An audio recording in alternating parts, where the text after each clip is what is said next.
Good morning, all of you. In today's session, we are going to start with the 10th standard chemistry and physics, unit number 8, chemical bonding. Series number 11 is going to be discussed. Earlier, we completed about what are the kind of chemical forces operating in order to unite the chemical entities to form a chemical bonding. And even Lewis dot structure, Lewis partial electronic theory of valency, and various parameters with the relevance of ionic and covalent bond formation, and what are the exceptional conditions when lone pair of electrons are present, bond energies, bond dissociation energies, and even bond lengths of the chemically bounded molecules were discussed. In this session, we are going to start with the Vesper theory, right? So here, few obstacles we faced in the electronic theory of valency. That's the reason why, in order to overcome that, a few kind of advantages or advancement are made by this Vesper theory, and where we are purely focusing on the bond angle deviation, especially in case of the molecule with the lone pair of electrons. So those topics were discussed in this Vesper theory. Let us enter into our today's concept. In addition to this one, before entering into this, so in addition to this unit number 8, already we got completed the detailed explanation on the chapters called 1 to 7. All these are available on the channel called World of Competitive Chemistry. Let us enter into our series number 11 of unit 8, chemical bonding. Here, Vesper theory is going to be discussed in order to overcome some of the obstacles which are faced in the electronic theory of valency. Especially, this is purely focusing on bond angle in between the various atoms of the given molecule. To explain the bond angles in the molecule with the 3 or more than 3 atoms, all atoms attached to the central atom through the covalent bond, called the valency shell electron pair repulsion theory. This Vesper theory can be abbreviated as valency shell electron pair repulsion theory. This is given by the scientists Sedgwick and Powell in 1940. It was further improved. So some of the advancements were made by Gillespie and Nyholm. So here, 4 scientists together framed this theory called the Vesper theory, where electron pair repulsions are majorly operating in order to define the bond angle present between the consecutive elements in the molecule. When we go with the molecule which is composed of A which bonded to B in the linear fashion, if the molecule, triatomic molecule existing in the linear fashion, the subsequent bond angle between these 2 adjacent atoms are denoted as 180.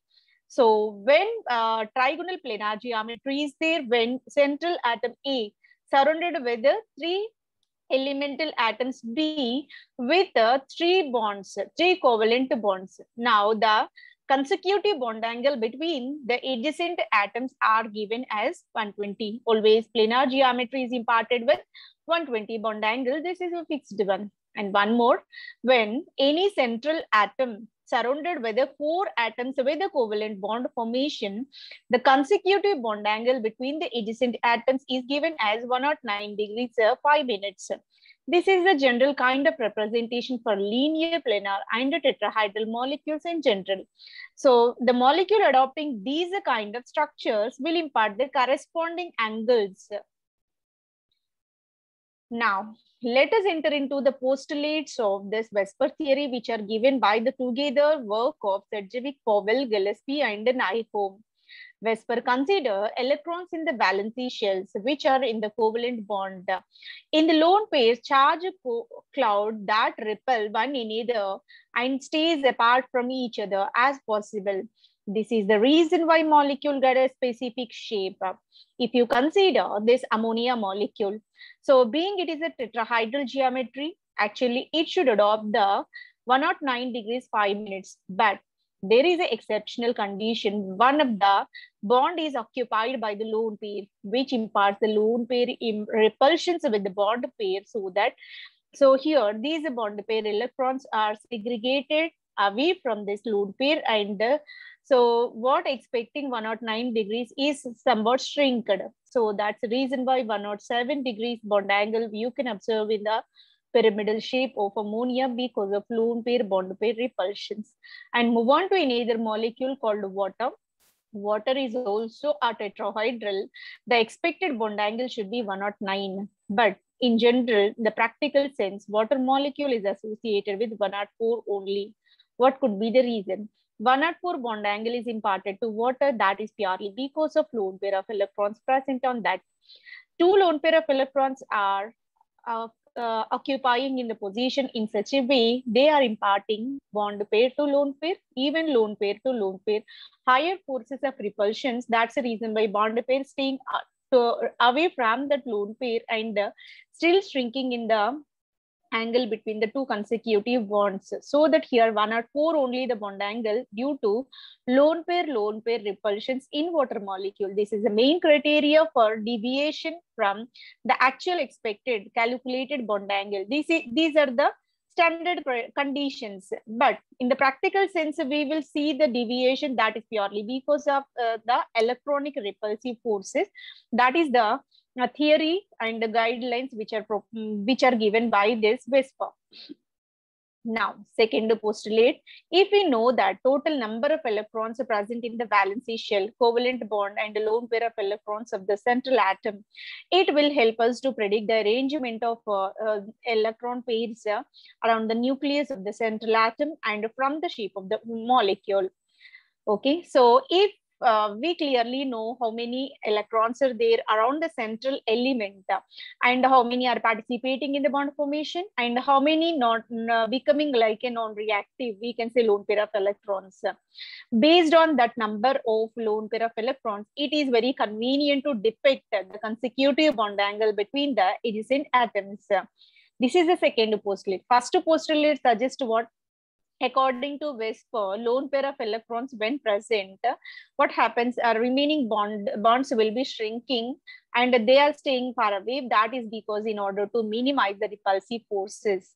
And the second is, if we know the exact count of electrons present on the central metal or central element and how many are participating in the bonding and how many are left over as a lone pair of electrons, based on that number count, you can clearly depict what will be the geometry and what is the subsequent bond angle in between the consecutive elements. And third postulate depicts that lone pairs occupy the more space around the central atom than the bond pair of electrons, because lone pair are freely available and those are homocentric in nature. So that is clearly explained by taking ammonia as an example. If you consider these are two electrons, these are also two electrons, but there is a difference. When nitrogen bonded to hydrogen, these two electrons are the common property of hydrogen and nitrogen. Both are influencing the two electrons which are bonded. But in case of lone pair, only one atom is directly have the influence on that, so that these electrons are much dispersed, much freely available. That means they are localized in it's a convenient place. That's why lone pair having lone pair of electrons and the central atom are occupying the much space when compared to the bond pair of electrons. Lone pair means unshared pair of electrons which are not participating in the bond, so that you can say non-bonding electrons. These are attracted only to the one nucleus where they are located. So here homocentric. But bond pair of electrons which are influenced by how many atoms are binding, uniting them, those are having influence on them. So that we can say these bond pair electrons are polycentric in nature, but lone pair are monocentric. Now, does the presence of lone pair of electrons on the central atom cause a slight distortion in the bond angle? This distortion purely because of repulsive forces operating among the electrons expected, and there is a even deviation from the regular geometry too. So not only in the bond angle, but also in the regular shape of their geometry is also varied because of lone pair of presence of lone pair of electrons. If the angle between the lone pair and bond pair increases, the central metal, that is due to because of repulsions operated, and the actual bond angle between the atoms must be decreased. Just now we clearly explained about why the decrease in the bond angle is possible, and the consequently geometry is also varied. So here, cause for the variation. We are going to discuss what will be the actual cause for this change in the bond angle, what we are expecting in the theoretical manner. So in the theoretical manner, the expected bond angle is 109 degrees 5 minutes. This is a regular tetrahedral geometry, and it is imparted for methane molecule, for example. So around the central carbon atom, here 4 hydrogens are attributed, and all are bounded by bond pair of electrons. And wherever you see around the carbon, all are in the bonding mode only. So here the possible repulsions are bond pair only. So this bond pair electrons will repel the another bond pair which is in the adjacent position. So for the possible repulsions here only bond pair that are almost negligible, not much, because they are influenced by both the atoms. The power of those electrons are somewhat less. Hence, we can say they are less. Here, this symbol indicates the forces of bond pair are less. Now move on to ammonia molecule, where the central nitrogen is resided with 1 lone pair and 3 bond pair of electrons. Obviously, lone pair of electrons having more the dispersion, and they will show the influence in the bond pair of electrons, and there is a possibility of already existing bonds will show bond pair, and in addition we have lone pair to bond pair also. So that is the additional kind of repulsion, so that repulsions will be high, as these lone pair of electrons are distributed more on one side, so that the remaining bond pair electrons will shrink. So they used to concise. Because of that reason, actually expecting bond is 109, but because of shrinking, what happens? Angle somewhat decreased to 107. So this is purely because of lone pair bond pair repulsions, which are slightly higher when compared to bond pair. And any other condition we are considering in a water molecule. Again, water being it is a tetrahedral, it should exist in tetrahedral geometry. But because of 2 lone pair of electrons, 2 are residing on the oxygen in this manner, they are occupying much space when compared to this lone pair and the nitrogen. What could be the reason? Because here 2 lone pairs are there, and nitrogen only 1 is there. And 2 lone pairs accommodation in the adjacent position is very difficult task. That's the reason why they will occupy the much space on the oxygen atom. That's the reason why remaining 2 bonds with the hydrogens are experiencing much repulsive forces. And here the kind of repulsions operated are, this is the bond, this is also bond. So here the possibility of bond pair. And one more, lone pair with a bond pair. So second force is also operating. Bond pair having influence with the lone pair. And moreover, lone pair also possible, because both are very adjacent. So that these are also operated, lone pair. So here 3 kind of forces operating in the water molecule. That's the reason why still shrinking in the size of these electrons are possible. These bonded electrons are possible, because already we know lone pair having much high repulsive forces when compared to remaining all. That's why these electrons are far separated and this bond is far shrinking. So here, compared to this normal tetrahedral, 1 lone pair will be 107 and 2 lone pairs will be 104 only. That purely because of here new kind of forces called a lone pair to lone pair repulsions, which are extremely large. That's the reason why there is a variation in the bond angle with respect to expecting one. So this is the reason which failed by the explanation by the electronic theory of valency, clearly explained by this by Spur theory, right? And move on to individual molecules. When the shape is linear, what could be the bond angle? When it is planar, what is the angle of that? So in that way, we are going to discuss about the individual distinct molecules and their corresponding bond angles. If central atom surrounded by only 2 kind of ligands are 2 kind of atoms, so that there is a possibility of a linear molecule formation. 2 bond pairs are present around this without any lone pairs. We are not expecting any lone pair of electrons on the central element. In that case, I am taking the simplistic sample beryllium, which is going to be surrounded with the 2 chlorine atoms, so that beryllium dichloride will be formed, and that is clearly represented in a Lewis dot structure and even in a covalent bond structure. Being it is a linear, obviously the consecutive bond angle between the two adjacent atoms are regarded as 180 degrees. Sorry. 180 degrees bond angle is imparted for when the molecular geometry is linear in nature. This is a fixed condition what we can observe in the absence of any repulsive forces.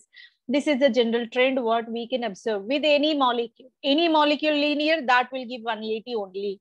So without any repulsive forces or external factors, this is a general trend, right? So here, if the molecule is linear, the bond angle will be imparted with 180.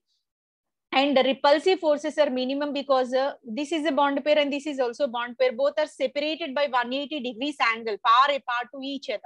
Both are anti with respect to each other. A very least forces of attractions or repulsions will be observed in case of this type of molecule. Move on to second condition where we are going where the central element is surrounded by the three ligands or three atoms in its vicinity. What happens? I'm taking a boron and going to be reacted with the three fluorine atoms. So here, boron with the three valency electrons able to bind with three fluorine atoms, and there is a sharing of electrons with the three fluorines, and we will expect the bond called trigonal planar. This is the geometry denoted as a trigonal planar. When we take this molecule and keep on the paper, and it used to touch our entire surface of the paper, being it is a planar one, a flat molecule. Now, let us see what will be the bond angle in between the consecutive atoms. So when we go with the angle between these two atoms, what happens? Here, three atoms are arranged in such a way. So here the angle between the three atoms are taken as 120 degrees. So here again, no lone pair of electrons or repulsive forces will not be operated. This is a general trend. Any molecule acquiring trigonal planar geometry, the bond angle will be fixed as 120. If you take any other molecule, I'm taking ethene molecule, where again you can expect trigonal planar geometry, so that 120 is the obvious bond angle.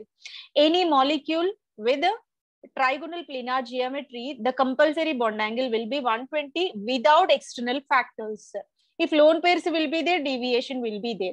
So in the absence of all these deviations, general trend will be planarity will impart, 120 will be the bond angle. This is the general criteria. So here Lewis dot structure is also mentioned by Bolenstick model 2. And here boron surrounded with the three fluorine atoms by sharing three electrons, three electron pairs, we can say 6 electrons, and the trigonal planar geometry is imparted with the 120 bond angle in general.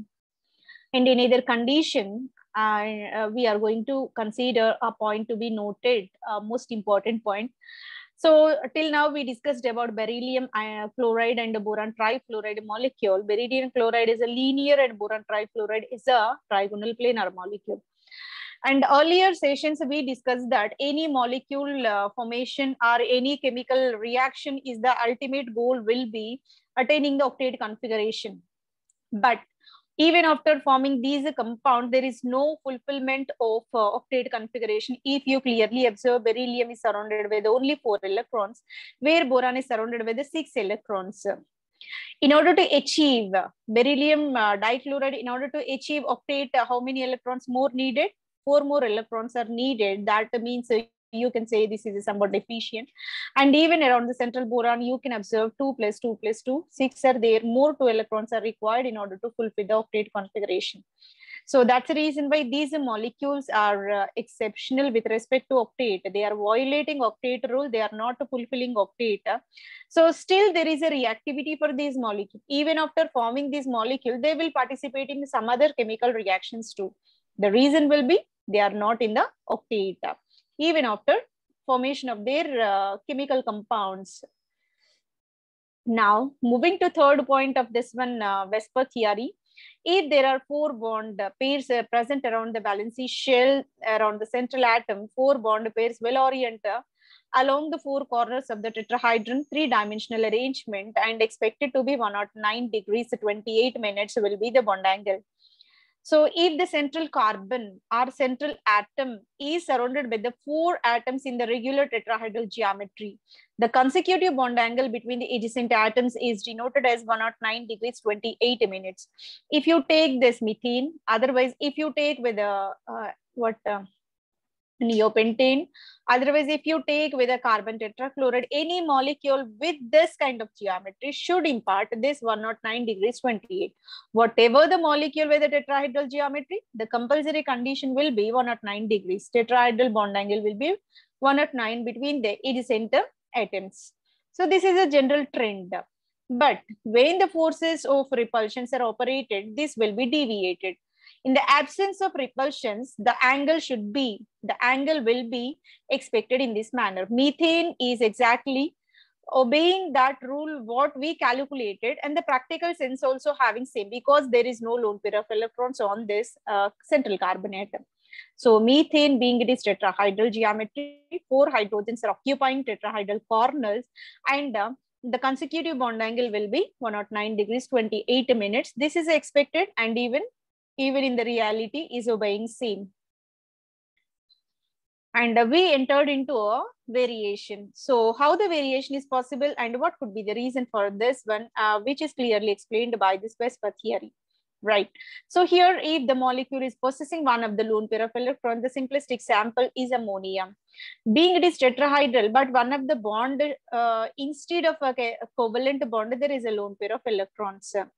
One of the corner of tetrahedron occupied by the lone pair of electrons, this causes the deviation in its bond angle. 3 atoms are occupied around the central nucleus, and one side we have lone pair of electrons, so that 3 bond pairs come relatively closer. The reason being, repulsions operated by lone pair will be higher when compared to bond pair, so that the shrinking of bond is possible, and the bond angle will be lowered. In ammonia molecule, there are 3 bond pairs are present. 3 bond pairs here, nitrogens are occupying. They are used to share mutually electrons with the nitrogen, so that 3 bond pair of electrons are available around the central nitrogen, and one of the lone pair is also present. Lone pair, bond pair kind of repulsions are much higher when compared to bond pair kind of repulsions. That's the reason why ammonia is expected to exist in tetrahedral, but because of slight deviation that used to show 107. So because of lone pair, bond pair repulsions, expected value is 109, but actual observed value is 107. Repulsions are operating here. That's the reason why here shrinking in the size is possible. The geometry is regarded as tetrahedral, and the shape of the molecule will be trigonal planar. Here it's clearly mentioned the expected bond angle is 109 degrees 28 minutes, but observed value or calculated value or experimental value is 107 only. The reason for this one will be bond pair, lone pair of repulsions. This is the main criteria operating here, and which clearly explained by the VSEPR theory. And the deviation is mainly because of lone pair, bond pair, repulsive forces. Now move on to 5th factor, where we have 2 lone pair of electrons on the molecule. If 2 lone pair of electrons are present, water is the simplest example with regard to this one. And in case of this molecule, central oxygen is surrounded with 2 hydrogen atoms, and 2 lone pair of electrons are occupying regular tetrahedral geometry. The expected angle will be 109 degrees 28 minutes because of these repulsive forces. What repulsive forces operated? Lone pair to lone pair kind of repulsive forces will be operated, so that a decrease in the bond angle will be observed, that shrinking into 104 degrees 31 minutes. So now the general question is posed on this VSEPR theory. What is the bond angle in the molecule? In general, what will be the bond angle? VSEPR theory purely focusing on the bond angle only. That's why we have to know what will be the bond angle actually. It is the angles are subtended by 2 imaginary lines when they are passing through the nuclei of 2 atoms, which form the covalent bond with the central atom through a nucleus of the central atom at the central atom. So if you are drawing the imaginary lines from the consecutive atom, the angle which originated between these two imaginary lines, which is denoted with alpha, that is called a bond angle. So angle which is present between the two consecutive atoms present in the central atom is denoted as a bond angle. Now, valency band theory also have some drawbacks, and we faced one obstacle with this valency bond theory, sorry, VSEPR theory. With the VSEPR theory, we have the obstacle. Valency shell electron pair repulsion theory called the VSEPR theory mainly fails to explain the strength of the bond. Why single bond is weak, why double bond is strong, why triple bond is still strong. You may take inorganic, otherwise organic compounds as well. But the relative strength of the bonds are not clearly explained by this valency shell electron pair repulsion theory. They are purely focusing on how the deviation in the bond angle is possible. Rather, what is the nature of bond lengths and what is the relative strength of the bonds are not clearly explained. The reason will be they purely focusing on the Lewis concept. The Lewis concept is the oldest concept that will not be employed for the modern chemistry, right? So Lewis concept, they purely deliberated that Lewis concept only. They focused on Lewis concept of theory of covalent bond formation only, but covalent bond formation now modified into a new criteria, new kind of perception will be there. That was not adopted by this VSEPR theory. That's the reason why it will not be the universal. It will not be applicable to all kind of molecules. It could not say anything extra about the electronic nature of the covalent bond. So many kind of unique properties are also exhibited by the covalent bonded compounds. Covalently bonded compounds, carbon chemistry is entirely separate, and so many compounds also invented based on that. Polymer chemistry, polymer science is also invented. So many theories are there. But VSEPR theory could not explain all these in detail. That's the reason why we can say this is the obstacle. The relative strength of the bonds are not clearly explained by VSEPR because at the time they were purely focused on the Lewis concept, which is we can say that is the a perfect boundary one that is not advanced. So that's the reason why we have to check for a new theory which used to overcome all these obstacles what we faced with these theories, and a new concept should be introduced. That will be discussed in the next session, valency bond theory, which is the advanced one when compared to all these, where all kind of obstacles what we faced and the drawbacks, flaws what we faced, everything got overcome, and all the concepts are clearly mentioned in that. In the next session, we will go with the valency bond theory, which is the advanced one, where purely bond angles are explained by a certain criteria called hybridization of the bonds. Hope this session will helpful for your preparation. Thank you very much for your consistent listening. Thank you one and all.